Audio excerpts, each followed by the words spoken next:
नमस्कार, खबर सूत्र में आपका स्वागत है। मैं हूं आपके साथ शिवानी। तो चलिए बढ़ते हैं खबरों की ओर। कानपुर देहात पुलिस को मिली बड़ी कामयाबी। गल्ला व्यापारी की हत्या का सनसनीखेज खुलासा। तंत्र विद्या के चक्कर में हुई थी व्यापारी की हत्या। मृतक युवक प्रेमिका का तंत्र विद्या कर वशीकरण कराना चाहता था। तांत्रिक से वशीकरण कराने पहुंचा था व्यापारी। पैसे के विवाद में तांत्रिक ने कर दी हत्या।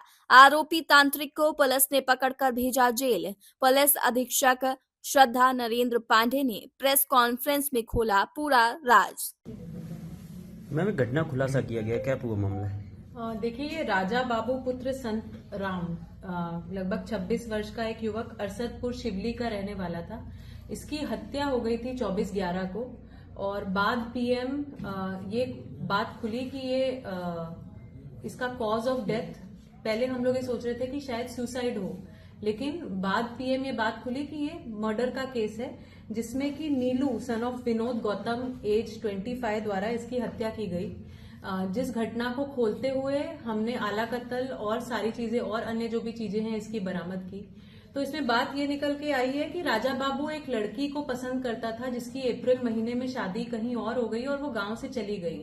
तब इस राजा बाबू ने नीलू को कांटेक्ट किया था और नीलू तंत्र क्रिया करता है, उसको 36,000 रुपए देके कुछ क्रियाएं करी थी। जिसके बाद नवंबर में वो लड़की अपने मायके आ गई। उसकी बात कुछ अपने हस्बैंड के साथ लड़ाई हो गई, तो इसने ये मान लिया कि जरूर उस तंत्र क्रिया के रिजल्ट से ये आई है, तो क्यों ना मैं और अच्छी तंत्र क्रिया करा लूं, जिससे कि ये यहीं रह जाए, उससे अलग हो जाए और मुझसे शादी कर ले।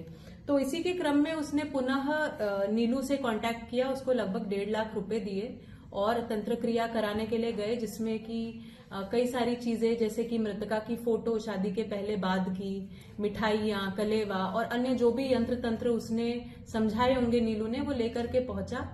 लेकिन चूंकि दोनों जन ने दारू पिया था और पैसे के अमाउंट को लेकर के दोनों में अनबन हो गई, तो गुस्से में आकर और नशे की हालत में नीलू ने इस पे अटैक किया और इसकी मौके पर मृत्यु हो गई, जिसके बाद नीलू वहां से फरार हो गया। कल हम लोगों ने 29 को नीलू को अरेस्ट कर लिया और उसकी निशादेही पे सारे जो भी आइटम्स उसने डिस्पोज किए थे, जिसमें कि आला कत्ल प्लस कुछ पेपर्स जो उसने जलाए थे, मृतक का मोबाइल, इन सब चीजों को हमने कल रिकवर करके इसको हिरासत में ले लिया। किस पॉइंट से ये क्लू मिला और किस तरीके से खुलासा हुआ? 2 चीजों से क्लू मिला। एक तो पीएम में जो कॉज ऑफ डेथ जिस तरह से आया वो सुसाइड नहीं लग रहा था, और उसके बाद फैमिली मेंबर्स ने, जो मृतक के फैमिली मेंबर्स है, उसने ये बताया कि इसने फोन करके नीलू ने ही इसको बुलाया था। जब हमने छानबीन की तो दोनों ओन्हा चौकी क्षेत्र में शराब के ठेके से एक साथ दारू खरीदते हुए भी नजर आ रहे हैं, और उसके बाद जब इन सब चीजों को जोड़ा गया और उससे पूछताछ की गई तो उसने सब चीजों को कबूल किया और साथ में जो हत्या करने के लिए जो प्रयुक्त आला कत्ल था उसकी बरामदगी भी करी, जिससे कि ये चीज स्पष्ट हो गई कि इसने मर्डर किया है।